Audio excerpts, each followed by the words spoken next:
어제 새벽 시간까지 전도서를 다 읽고 묵상을 했습니다. 전도서를 히브리어로 코헬렛이라고 말하지요. 선포하는 자, 모임에서 설교하는 자를 가리키는 말입니다. 어떤 학자는 솔로몬의 또 다른 이름이 코헬렛이지 않나 하고 말하기도 하죠. 그 전도서의 큰 주제가 무엇이었습니까?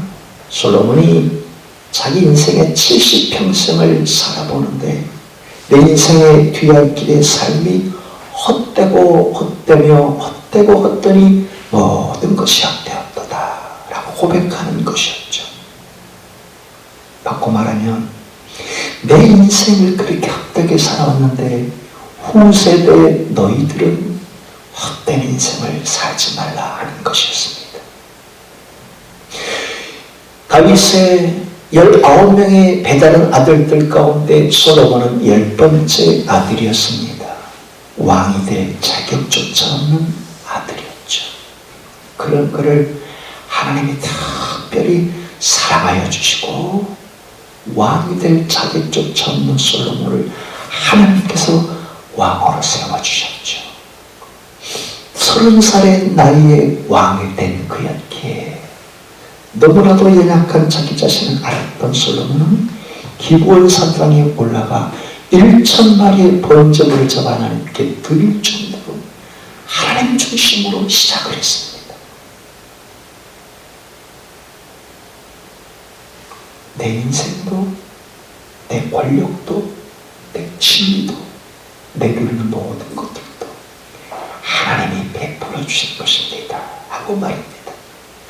그 초심을 70세까지 이어나갔더라면 좋았을 것을 왕정 4년이 되었을 때 하나님의 성전을 7년 동안 지었고 자기 왕궁을 13년에 걸쳐 지었죠. 그 와중에 급격하게 타락하기 시작하는데 온갖 권력의 최정점에 서고 산의 진미를 먹고 1000명에 달하는 여인의 치마폭 속에 빠져들 때 그가 타락하기 시작하죠. 하나님은 그에게 꿈에 2번씩이나 직접적으로 나타나서 네 그 길에서 돌이켜라, 돌아서야 한다 라고 말씀하셨지만 소귀의 경기기처럼 듣지를 않았죠. 권력에 취하고 성욕에 취하고 여인의 치마폭에 취하고 산의 진미에 취해 살면서 말이죠. 그렇게 살다가 BC 931년 그의 인생 70세쯤에 그때 그가 깨닫고 뉘우친 게 바로 그것이었습니다. 하나님과 없는 삶, 하나님과 무관한 삶, 하나님의 음성을 쫓지 않는 삶은 헛될 수밖에 없었구나 하고 말입니다. 그가 70세에 다다랐어야 비로소 헛된 인생을 깨닫고 주님 앞에 다시 돌아와 고백하며 후세대를 향해 너희들은 나처럼 살지 말고 하나님을 경외하는 가치 있는 지혜로운 인생을 살도록 전도서를 썼던 것이죠. 그래서 전도서에 헛되다, 헛된 인생이었다 37번이나 그 말이 나오고 그렇게 헛되지 않는 하나님을 경외하는 삶을 살도록 그것이 지혜로운 인생이라고 43번이나 기록을 해주고 있습니다. 대체 하나님을 경외하는 삶이 어떤 삶이겠습니까? 하나님과 무관한 삶은 육체의 삶으로 끝나버립니다. 그런 하나님을 경외하는 삶은 영혼에 접속돼 있는 삶이요 영생하는 삶이기에 하나님을 경외하도록 강조하는 것이죠. 그런 하나님을 경외하는 삶은요, 내가 하나님을 섬기지 않으면 귀신이 나를 뺏고자 하는 것처럼 악한 영이 나를 막 쥐어펴고 질질 끌고 하게 그 두려움에 벌벌 떨면서 하나님을 섬기는 것입니까? 하나님을 경외하는 것이란 그분은 절대적인 빛이시기에 내가 그분 앞에 서면 내가 너무 작아지는 주인임을 알게 경외할 수밖에 없는 마음이죠. 하나님을 경외하는 것이란 그분이 나를 너무너무 사랑하시기에 저절로 무릎을 꿇을 수밖에 없는 게 경외입니다. 하나님을 경외하는 것이란 죄인인 나를 영원한 생명을 주시기에 당신의 독생자를 십자가의 제물 삼기까지 나를 사랑하시기에 내가 그분을 경외하는 것이죠. 내가 하나님을 경외하지 않으면 죽이고 패고 질질 끌 것 같은 귀신이 무당이 막 구슬하지 않으면 해코지를 할 것 같기 때문에 하나님을 경외하는 게 아니라는 것입니다. 그분이 한없는 사랑으로 나를 도와주시기에 그분을 경외하는 것이죠. 그래서 하나님을 영적인 아버지로 섬기고 그분을 경외하는 삶이란 목자와 양의 관계로 설명할 수 있을 것입니다. 동아프리카의 선교사의 아들로 태어나 현지 목자들의 틈바구니 속에서 살았던 필립 켈러라는 선교사가 있는데 그분이 목자들의 틈 속에서 8년간 양을 치면서 양들을 쭉 지켜봤죠. 그리고 그분이 쓴 양과 목자라는 책에 양의 특성을 이렇게 밝혀줍니다. 양은 스스로 보호하지 못하는 무력한 짐승이다. 일이나 승냥이가 나타나면 겁에 질려 도망치거나 덤불에 숨어버린다. 양은 한 번 뒤집히면 혼자서 몸을 뒤집고 일어나지 못한다. 양은 자기를 돌보지 못하는 짐승이라 그냥 두면 독초를 먹고 더러운 물을 마셔 병에 걸리고 만다. 양은 근시라서 가까운 것만 보지만 멀리 있는 것은 보지 못한다. 들짐승이 나타나도 미리 대비하지 못하고 길을 잘 잃어버리는 이유가 그것이다. 양은 전염병에 약하기 때문에 들판에 가면 목자가 염소를 풀어놓아 양들을 흩어지게 한다. 그렇게 양이 건강하게 자라려면 선한 목자를 만나야 한다. 양의 행복은 전적으로 목자에게 달려있다. 무엇을 깨닫게 하는 것 같습니까? 실은 우리도 하나님 앞에 어린 양과 같은 존재이지 않습니까? 목자 되시는 하나님의 은혜가 없이는 나 스스로의 영혼도 내가 지켜낼 수 없는 양과 같은 존재 말이죠.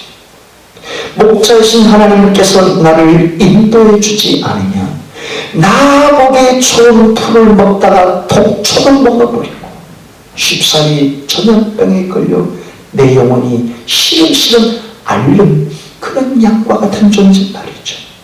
내가 근시안적인 눈만 갖고 있어서 먼 것을 영원한 것을 내다보지 못한 채 이 세상의 것만 추구하고 삼키려고 하는 지극히 근시안적인 양과 같은 존재 말입니다.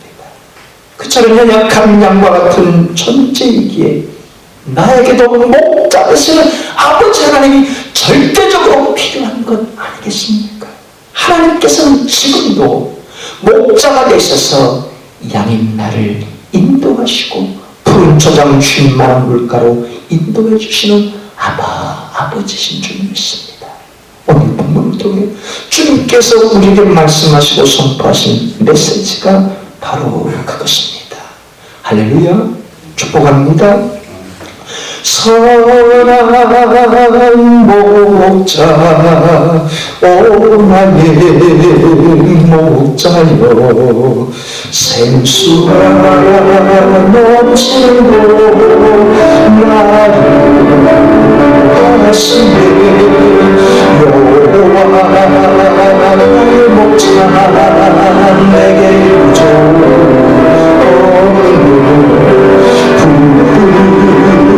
소장 위에 나의 몸이 숨어 선한 목자 오 나의 목자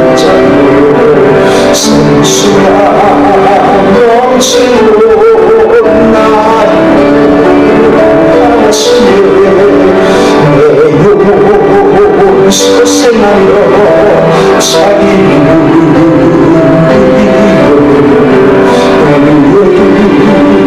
인도하니 골짜기 두려움에 사랑 못차 나의 못차 생수가 넘치고 나를 하시네. 시편은 총 150편으로 기록되는데 그 중에 다윗이 쓴 시가 73편이나 됩니다. 이 시편 150편 가운데 작자 미상의 시가 50편이 되죠. 오늘 읽은 시편 100편도 작자 미상에 속한 시인데 이 시의 특징은 모든 만물의 주권자요 통치권자이신 하나님을 찬양하고 감사하며 경배하는 시입니다. 이 시편 기자가 맨 먼저 이스라엘 백성들을 향해 하나님께 예배할 때 큰 소리로 찬양하라고 권고하죠. 1절에서 2절 말씀을 보면 온 땅여 여호와께 즐거운 찬송을 부를지어다. 기쁨으로 여호와를 섬기며 노래하면서 그 앞에 나아갈지어다. 하나님 앞에 나갈 때 기뻐하고 즐거운 소리로 찬양하라고 큰 목소리로 하나님을 경배하고 찬양하라 하는 것이죠. 이스라엘 백성들이 애국에서 떠져나와 홍해를 거쳐 광야를 행진을 나갈 때 얘들 큰 나팔을 불면서 행진을 준비하는 하나. 너희들은 광야에서 이방 대적들을 만날 때 큰 나팔을 울려펴지면서 전쟁의 천재하도록 해요. 예루살렘이 무너질 때 마지막 7번째 날에 큰 소리로 외쳐 무너지게 해라. 하나님께서 선포하신 말씀이고 이스라엘 백성들이 그렇게 큰 소리로 하나님의 능력을 의지하며 선포하며 찬양했던 것이죠. 이스라엘 백성들이 애국에서 노예로 개처럼 질질 끌려다니면서 하나님이 청산케 해주셨으니 어찌 그들이 큰 목소리로 하나님을 찬양하지 않을 수 있었겠습니까? 한나가 결혼을 했지만 자식을 낳지 못해 부인 나에게 온갖 수고와 멸시를 받고 조롱을 받았는데 하나님께서 목에 족쇄가 걸린 것처럼 질질 끌려다니고 이 삶을 청산케 해주셨으니 어찌 하나님 앞에 큰 목소리로 찬양하며 감격하지 않을 수 있었겠습니까? 3년, 6년 동안 걸리는 내 인생의 족쇄와 같은 이 모든 몸을 다 벗어나게 해주셨을 때 하나님 앞에 어찌 감격의 찬양을 드리지 않을 수 있겠는가 하는 것이죠. 우리도 마찬가지죠. 내 인생에 아무리 발버둥치고 노력하고 애써도 내 스스로의 능력으로 넘을 수 없는 장애물을 하나님이 해결해 주셨을 때 어찌 그분 앞에 감격하며 큰 목소리로 찬양하지 않을 수 있겠냐 하는 것이죠.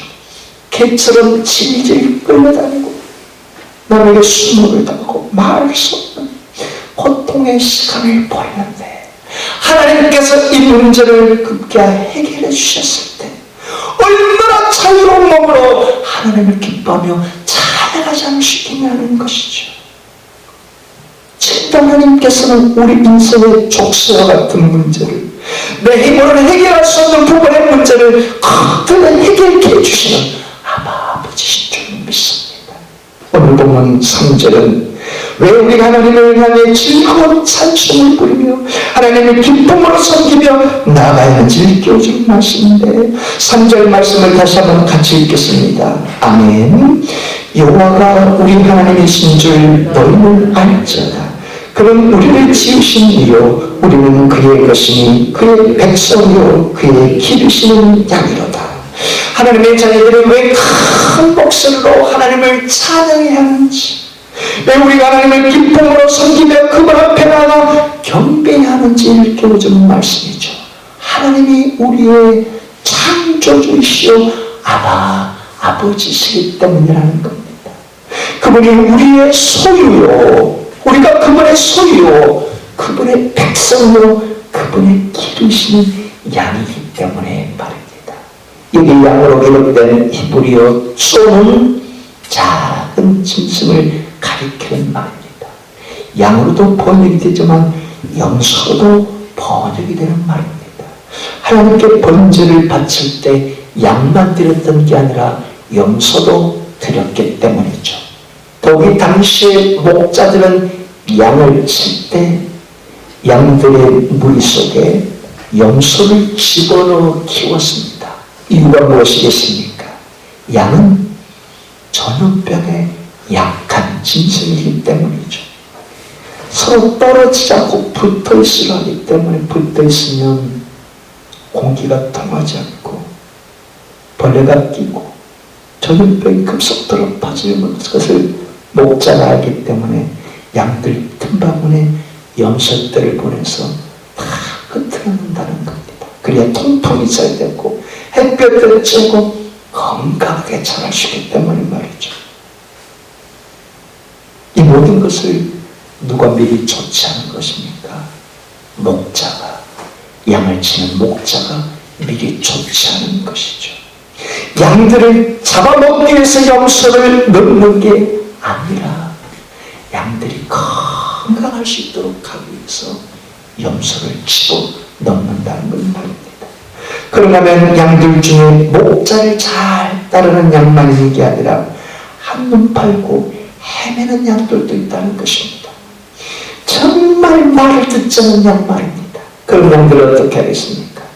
그런 양들은 일찌감치 잡아먹는 게 아니라 그 양들을 위해서 다리를 부러뜨린다는 겁니다. 왜요? 다리를 부러뜨려서라도 양을 잘 돌보려는 목자의 마음이 녹아 있는 것이죠. 어떻습니까? 내가 하나님 앞에 목자라고 했을 때 나는 목자이신 하나님의 음성을 잘 순종하는 양입니다. 때로는 나 역시 세상의 전염병에 너무나 휩쓸려 살게 하나님께서 내 삶의 환경에 염소를 불어넣어 주실 때도 있지 않겠습니까? 너무 이기적인 양이라, 나밖에 모르는 양이라, 목자의 음성과는 무관하게 날뛰는 양이라, 내 발목을 부러뜨려서라도 하나님의 품 안에, 목자이신 주님의 품 안에 거하게 하시는 목자의 모습 말입니다. 지금도 주님께서 사탄의 세력에 잡아먹히지 않도록 우리를 그렇게 돌보시고 이끄시는 목자라는 사실이죠. 그래서 다윗은 목자 되시는 주님을 향해 시편 28편을 통해 그렇게 고백을 했습니다. 여호와는 나의 목자시니 내게 부족함이 없으리로다. 그가 나를 푸른 풀밭에 누이시며 쉴 만한 물가로 인도하시는도다. 내 영혼을 소생시키시고 자기 이름을 위하여 의의 길로 인도하시는도다. 내가 사망의 음침한 골짜기를 다닐지라도 해를 두려워하지 않을 것은 주께서 나와 함께 하시니라. 주의 지팡이와 막대기가 나를 안위하시나이다. 다윗이 15살이 되어 왕의 기름을 부음을 받기 전까지 어린 목동으로 쉬는 양들을 돌보는 목자로 살았죠. 배다른 7명의 형들은 집안에서 호의호식하게 편안하게 살아가는데 배다른 8번째 막내 아들인 다윗은 아버지의 신분을 받아 들판에 홀로 양을 쳤던 다윗이었습니다. 쓸쓸하고 외롭고 고독한 다윗이었지만 아버지의 명령에 절대 복종하는 다윗이라 양들을 향해 최선을 성실히 다해서 돌봤던 다윗입니다. 그 속에서 공과 사자가 나타나 양들을 치고 삼키라는 그 양들을 지키고자 물맷돌 실력을 키웠던 다윗입니다. 부모님이 자기를 알아봐 주지 않고 책임져 주지 않아도 자립정신을 키웠던 다윗이었던 것이죠.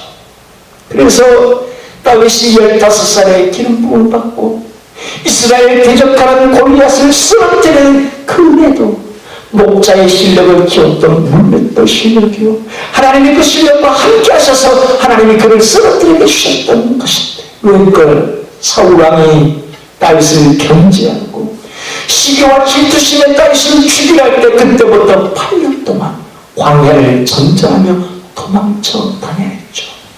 그러나 그 속에서도 하나님을 불평하고 원망할 것 같지만 다윗은 하나님께 전적으로 내어 맡겼던 것입니다. 왜요?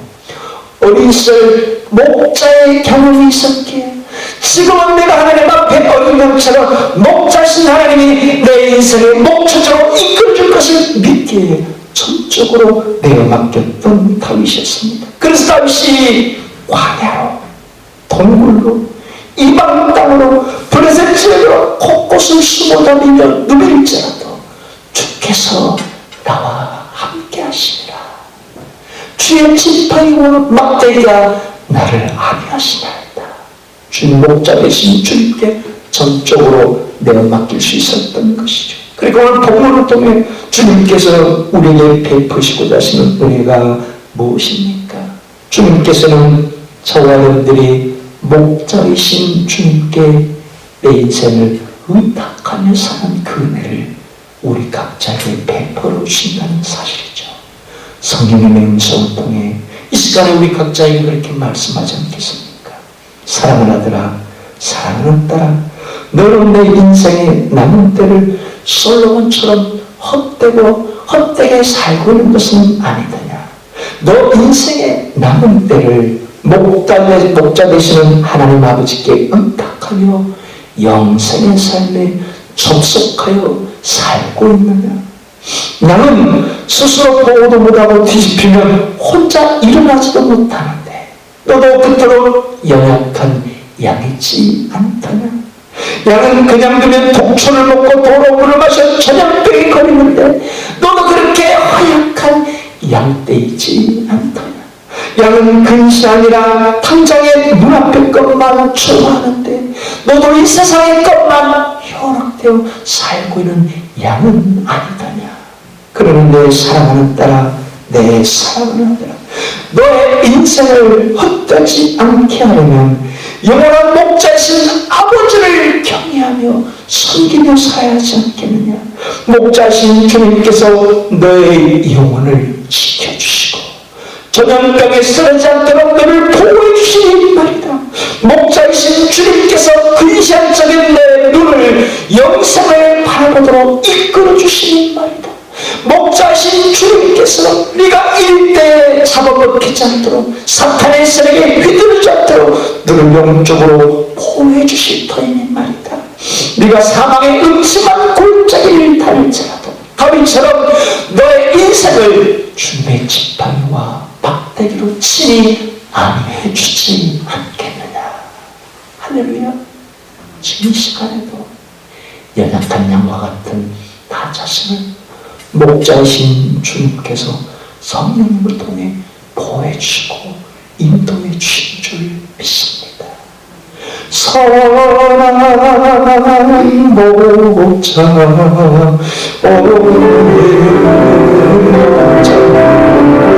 상수한 몸치로 나를 주님의 지팡이와 주님의 지팡이가 아니하여 나 주께서 원수 앞에 주께서 원수 앞에 상으로 베푸시네. 선한 목자로 나의 목자로 생수가 넘치고 나를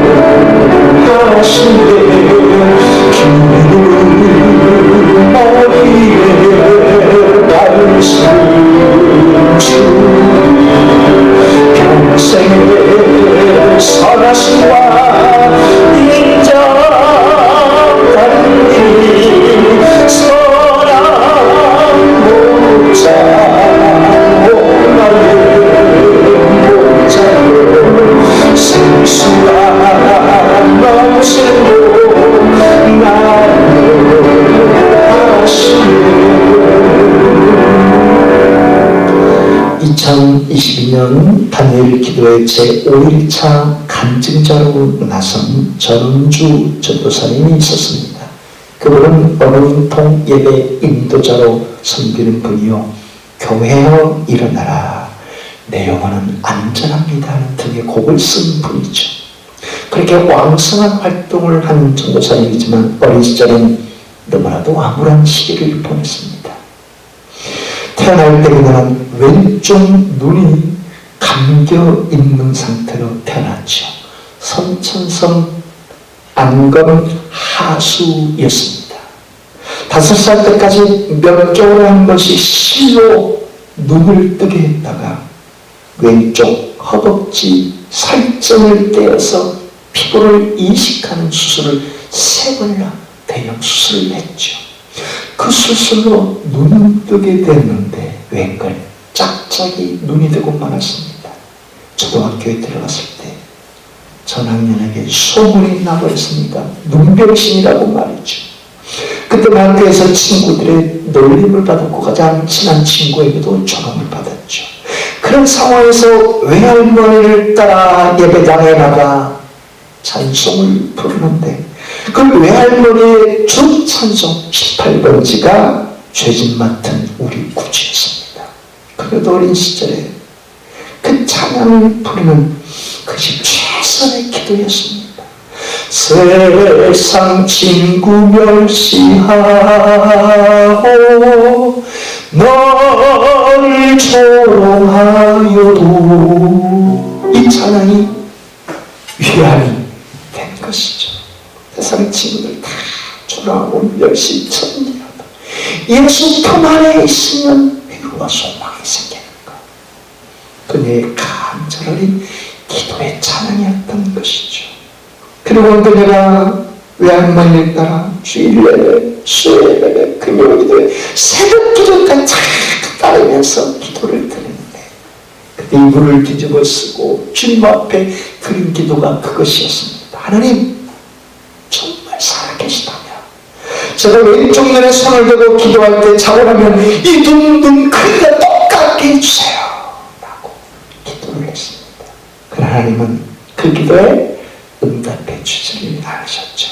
사춘기가 지날 때까지도 그 기도에 하나님은 응답해 주지를 않았습니다. 그의 믿음이 좀 성장했을 때는 그래, 만약 주님의 뜻이 아니라면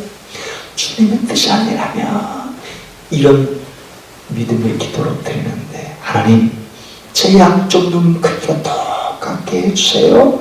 만약 주님의 뜻이 아니라면 병원 앞에서 놀리려고 기다리는 아이들이 다 사라지게 해주세요 라고 기도를 드리는데 그 기도에도 하나님이 응답해 주지를 않는 것이었죠. 더더욱 괴로웠던 것은 교회 다니는 친구들이 교회에서는 참 잘해주는데 이 아이들이 학교에만 가면 다시 놀리는 아이들처럼 변해버리는 것입니다. 그래서 중학교 때 잠시 방황했다가 다시는 고등학교 때 주님 앞에 나오는데 그때 주님 품에 돌아온 것은 주님이 필요해서가 아니라 주님의 능력이 필요해서 나왔던 것이죠. 하나님 앞에 열심을 다하면 이 열심을 보고서 하나님이 응답해주고 능력을 베풀어 줄 것 같아서 말입니다.